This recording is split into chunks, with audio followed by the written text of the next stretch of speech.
we were talking a few seconds before about a rocket man.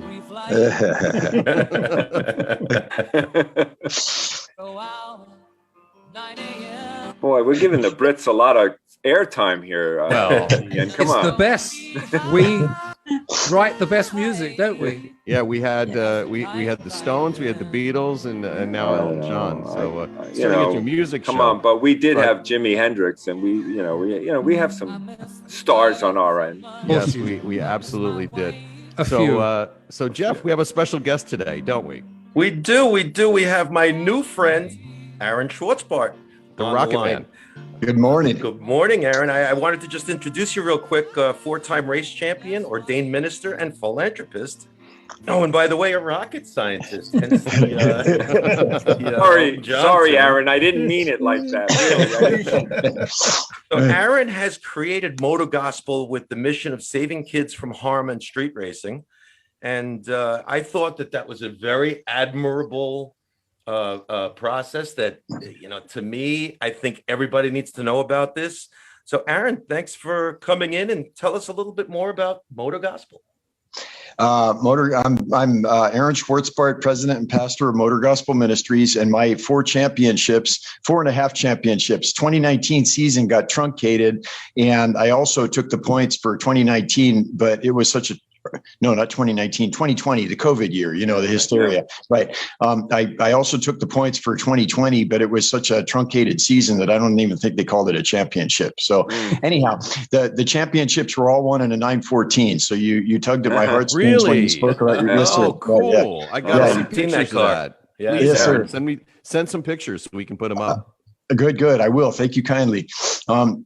So MotorGospel has two main flavors. We have flagrantly Christian church activities, Sabbath services, evangelism, and stuff like that.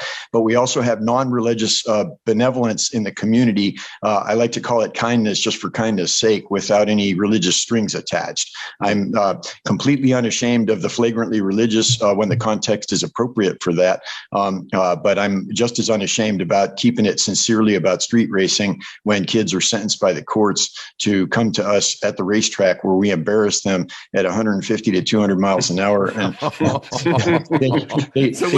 scared straight. It's a scared straight thing by embarrassment. So, yes, sir.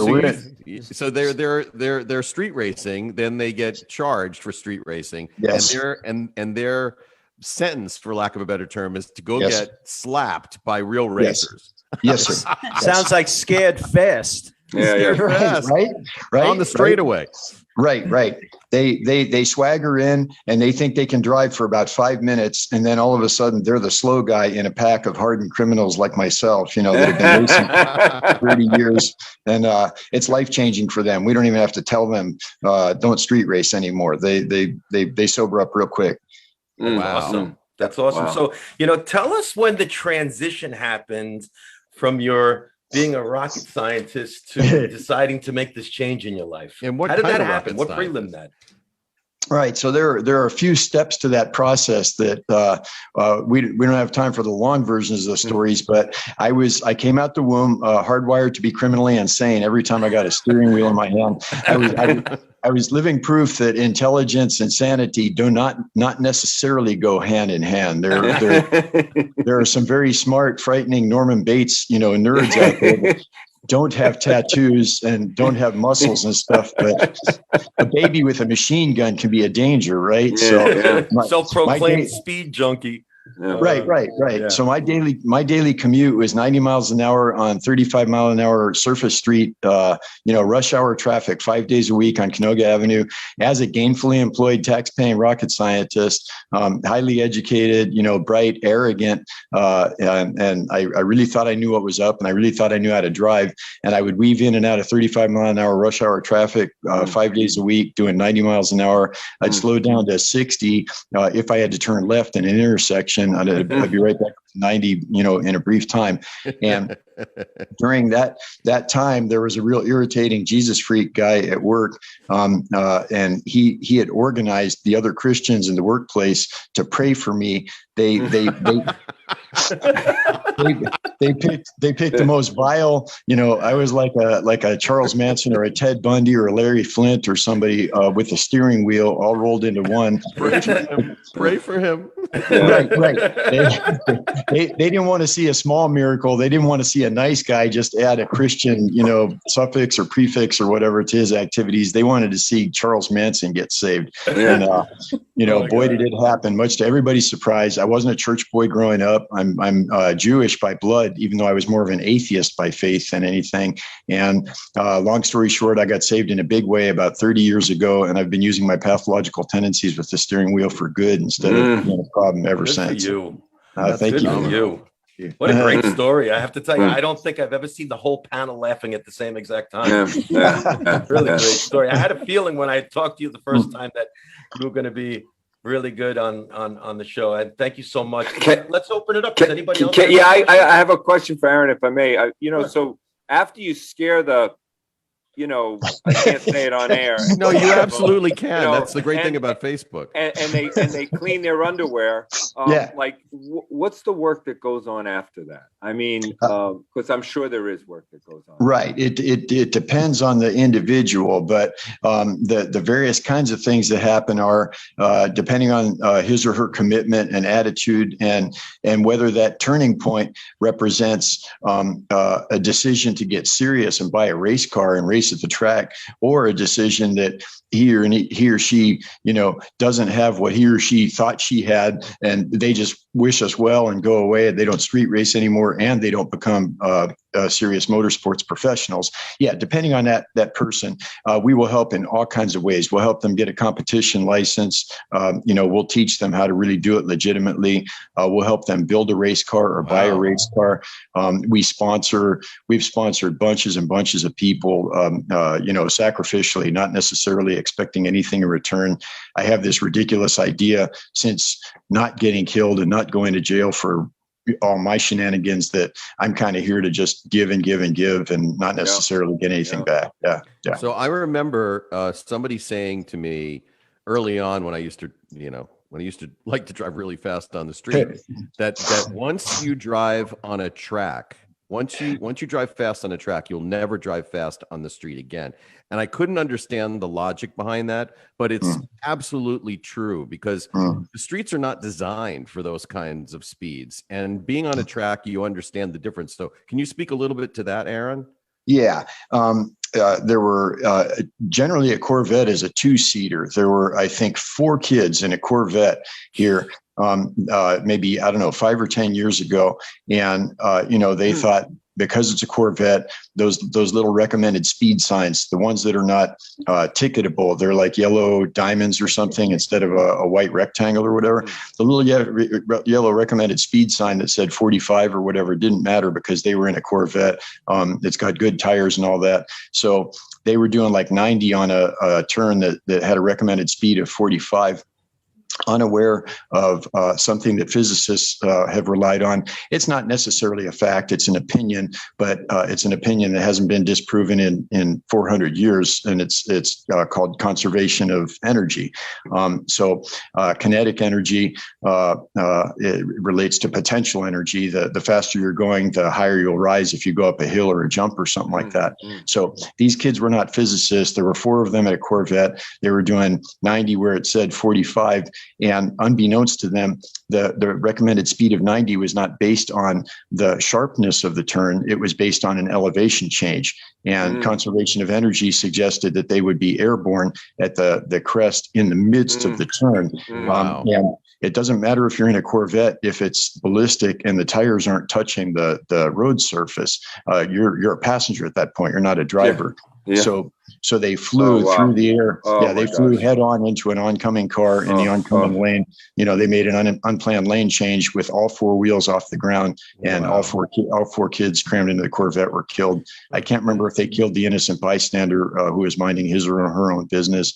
The racetrack, when we're hitting an elevation change in the middle of a turn that causes us to be airborne, we set up for that turn. We know where we're going to land, 10 feet to the left if it's a right-hander and all 4 wheels are off the ground. People don't understand that roads are engineered with certain speeds in mind, not only for the sharpness of the turn. Wow. So, Great and point. what is it, but in the difference in experience from speeding on a track, why do you think it is that people, once they drive on a track, and especially the kids that you work with, that they don't want to speed on the street anymore? What kind of mechanism is going on there? Right. It depends on the kid. Some kids, if they're kind of arrogant, and I'm real familiar with arrogance. I didn't value humility for the first 30 years. I didn't think there was, I thought I was God. I don't know that I didn't think there was a God. I said I was relatively atheistic, but I suppose I thought I was God. So that's not exactly atheistic, but anyhow, if the kid is arrogant, they come away from the track now with a new swagger because they've actually been there and they feel a little bit, they stand a little bit taller than the street racers. And now it's kind of beneath them to street race because now they're like, serious.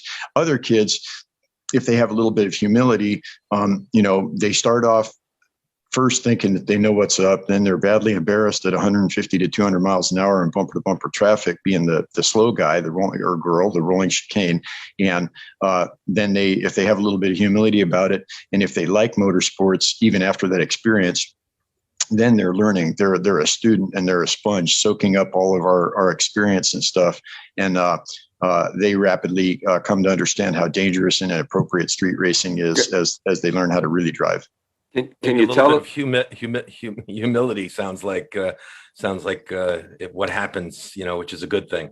Can you tell us a favorite story of somebody that came in with that swagger and left kind of straightened out? Yeah. Where do we begin? Angel Rodriguez. Angel Rodriguez was twice arrested for street racing. A compassionate but very tough as nails cop named Sergeant Jesse Garcia called me up before Angel was even arraigned and said, "Can you do something with this kid?" His mom came and reached out to me, and I really want to, try and go the extra mile. And I took Angel under my wing before he was even arraigned, before he got community service. We took Angel to the track. We arrived at Willow Springs on a Friday night, and there was a night enduro going on. I'm primarily with the National Autosport Association, where my road racing activities are concerned. And NASA occasionally has these enduros that start in the daytime and they end in the nighttime with headlights. The track isn't very, very lit, so it's a very dramatic environment. No, that's a fun track too. Yes, it is. Yes, oh, it is. Dramatic environment. It sounds scary at night. Yeah. Okay. Right. So we rolled into Willow Springs for our race weekend with Angel.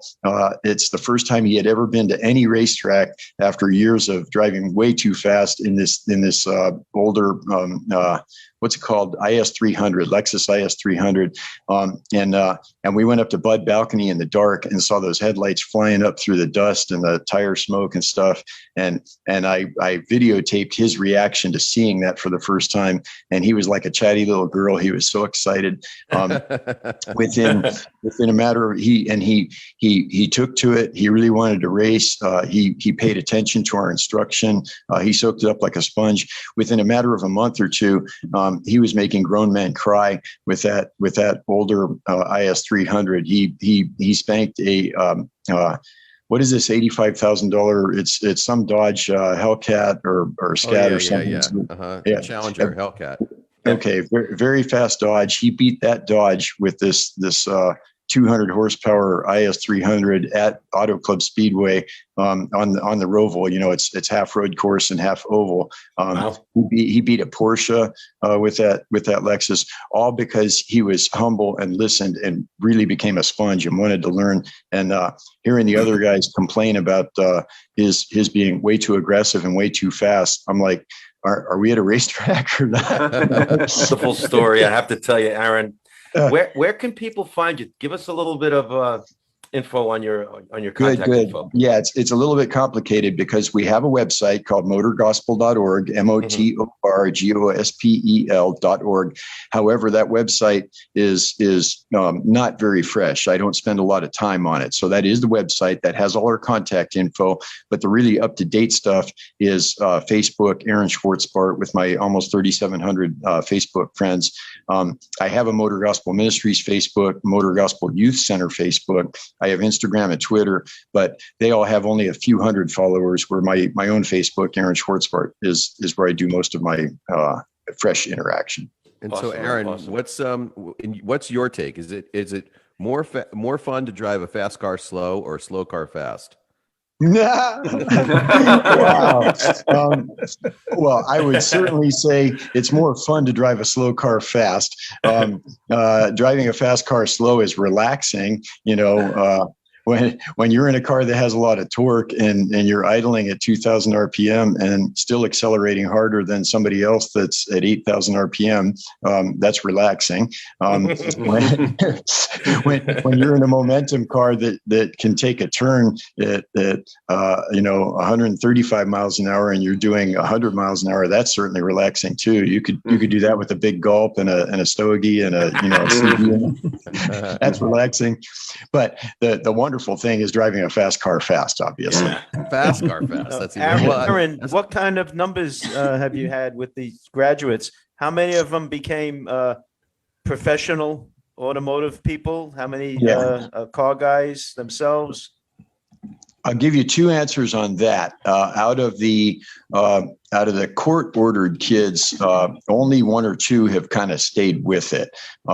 So that's not great. If my objective is to get lots of motorsports professionals out of the courts, it's only been a few. But on the other hand, out of the court-ordered kids, none of them have gone back to street racing. Zero. So that's good for you. Saved a lot of lives. Yes. Right. A lot of lives. And then on the other number that's peripheral is I'm a driving instructor with the National Autosport Association, in addition to being a 4-time champion and their chaplain. And I personally coached over 100 students as a driving instructor with NASA that weren't necessarily court ordered. And many of them have gone on, at least 10 or 20 of them have gone on to be champions and motorsports professionals. So wait, NASA has driving instruction. Is that for like the lunar rover? Or what is National Autosport Association? But you're also a rocket scientist, so you have confusion. Yeah, he's affiliated with both.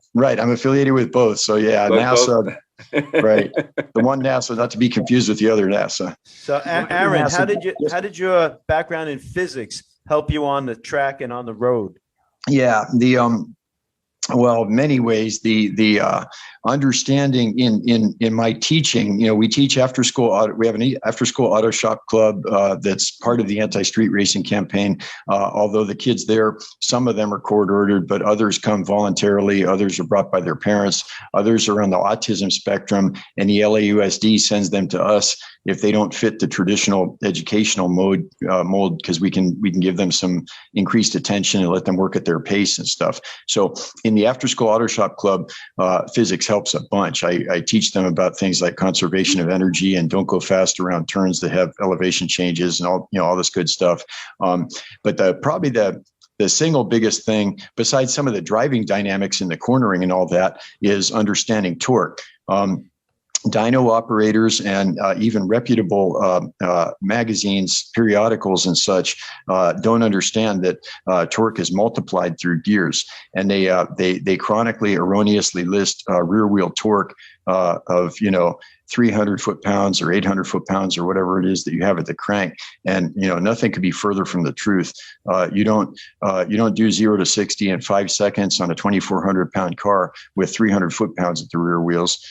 If the crankshaft is going 5,000 RPM and the rear wheels are going 500 RPM, you have 3,000 foot-pounds at the rear wheels. You've multiplied the torque by an amount that's commensurate with the amount by which you've reduced the speed.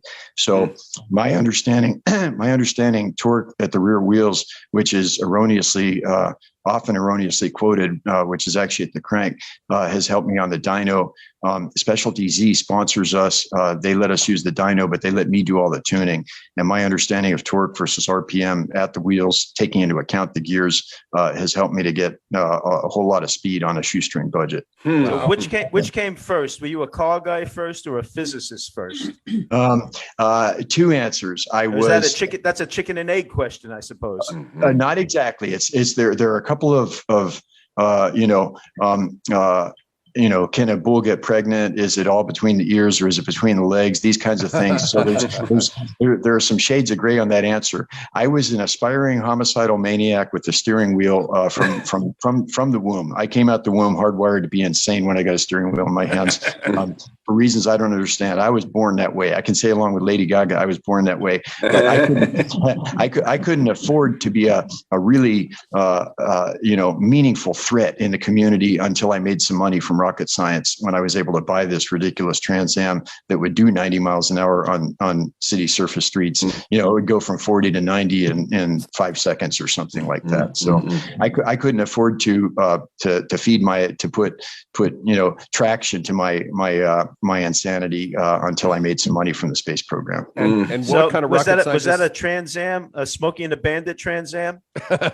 Pretty close. It's funny you should ask. So were you Smokey and the Physicist? Something along those lines. It's very ironic that you should mention Smokey in two regards, because I was crazy as a loon. It was a 1975 Trans Am, which is the slowest Trans Am ever made because of both OPEC and the smog. Right. And we yanked the motor out of there and we put a 468-inch racing head service big block in there and a A1 from Turbo 400 from A1 and a Ford 9-inch from Hooper and such, and suspension from Goldstrand. We had Goldstrand set it up like a Trans Am Corvette, and very fast car in the turns and very fast car in the straights. But I was my theme song for my go-to song for my lunacy. There we go. was the Bash by the Dixie Dregs. The Bash is like hillbilly music, and I had these Clark Kent glasses, thick-rimmed tortoiseshell glasses, and a cowboy hat, and I looked like Smokey Eunuch. In addition to looking, I was trying to look like Bandit Darville, but I think I was more like Smokey Eunuch than Bandit. Yeah. That sounds like it was faster than that 73 SD, which was supposedly the fastest factory-produced Trans Am. Yes, yeah, it was. Car, it was a screamer. Yeah. Aaron, you did this work on the car yourself? No, at that time I didn't know how to change oil. It was definitely bought, not built. I had to pay somebody for everything. And then I got my first real race car in NASCAR in 1990. A big 4,000-pound Monte Carlo with 6-inch wide slicks. It was nowhere near as fast as my street car, but it was legal for NASCAR competition. It was ugly as you could possibly imagine, and it, maybe 200 horsepower or something like that. But it was legal for hobby stock and NASCAR. And then I learned to wrench at that point. So some of the programs that you're running through the gospel, are they teaching these kids also how to be mechanics, or is it just shop class? Yeah. Yes, sir. Yeah, the after school auto shop club teaches them, and we call it club. We don't call it class. I did class for a while, but the kids found it. It was like going to a class for them, and that wasn't as fun for them. So now we call it club, and we make it slightly. Yeah, slightly more of a social activity. We have a simulator that CD12 LA City Councilmember John Lee bought for the program, and some of the kids just want to sit on the simulator and race and crash and stuff. Others are turning wrenches. So we give them vocational opportunities. If they prove themselves and show some commitment, I'm very connected with Galpin Ford, which is $600 or $700 million worth of cars a year. So we can fast track them into the vice president's office for employment opportunities. That's awesome. We talk all the time on the Auto Lab about the struggles that we all have owning shops and trying to find good qualified technicians. It is a serious battle, and what you're doing sounds like a great opportunity for these kids and also to help the Ford dealership. Yes. Well, also, I mean, as we talked about before, Jeff, people don't realize if you go into this field, you can make six figures quickly. I mean, it's a great career. And what's great about it, I think, is at 5 o'clock when you leave, you've left. Yeah, it's not like you're getting calls at 10 o'clock at night, from clients. You're basically you close the garage door and you're gone home, and that's great. And it's not the case for us. You're smoking the Bandit car. It's not the case for our us operators on I'm talking about tech. But yes. I'm talking about tech. So, yeah. So Aaron, thanks again for being here. Tell us once again where people can learn more about your organization and all the crazy stuff you do. Right. MotorGospel.org. That's MotorGospel.org.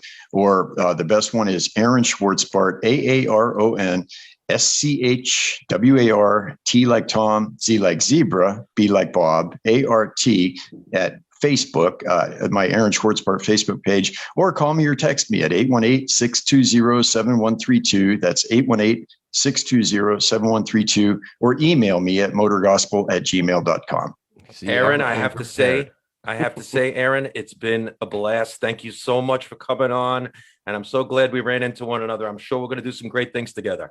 Yeah, sounds wonderful. Thank you so much. You may help us to save a life with this exposure you're giving us. There you go. 100%. Right. Thank you, Aaron. And feel free to stick around as we continue with the show right after this.